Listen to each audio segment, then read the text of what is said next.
The internet at its best is the collective experience of humanity that moves us on in a positive way.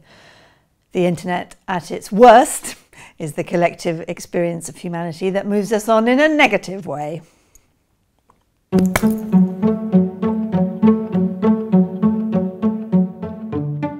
For me, as a young woman who started my career working in technology, it felt as though this was going to be the most incredible, redistributive, democratic, empowering force for good. People, wherever they were in the world, were going to be able to share information. You were going to be able to set up a business in your bedroom, even if you had no experience. You were going to reach the whole world's population.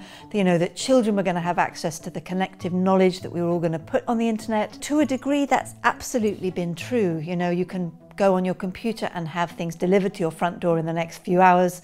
How amazing. But it has not all been good. It has also brought with it unintended consequences that no one in those early days imagined. You know, the internet is basically a duopoly right now. It's a duopoly between two big platform businesses, Facebook and Google. Amazon, Apple, Microsoft, yes, sure, but those are the big two.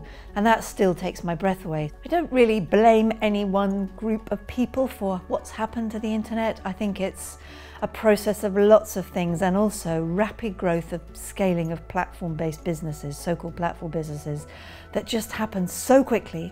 They became more powerful than national governments, so the idea that you could put boundaries around them or regulate them or keep them contained in some way was sort of impossible pretty quickly. For me, a safer and fairer internet revolves around a few different axes. We must make sure everybody is able to use the internet in a safe and equitable way, have access to it. We also need to keep questioning and being curious about technology. We must make sure we own it, it does not own us. The second thing is about the diversity and inclusion more broadly in the products and services that the sector creates. And the internet is basically designed and created by men.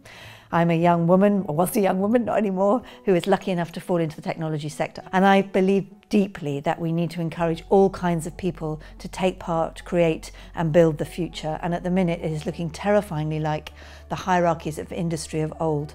And I feel that's very disappointing when this is a sector and a world that didn't even exist 30 years ago. The question of our own data and the trail that we leave and the economics of the web and the internet are extremely vexing. It shouldn't be that complicated. I should be able to know what's out there about me. I should be able to make a more tangible contract with the other side. So I think these things are solvable, but I think it's not well understood by people, and I think if they knew the scale of the challenge, it would be a bit more alarming. My name is Martha Lane Fox. This is my brief but spectacular take on creating a fairer internet.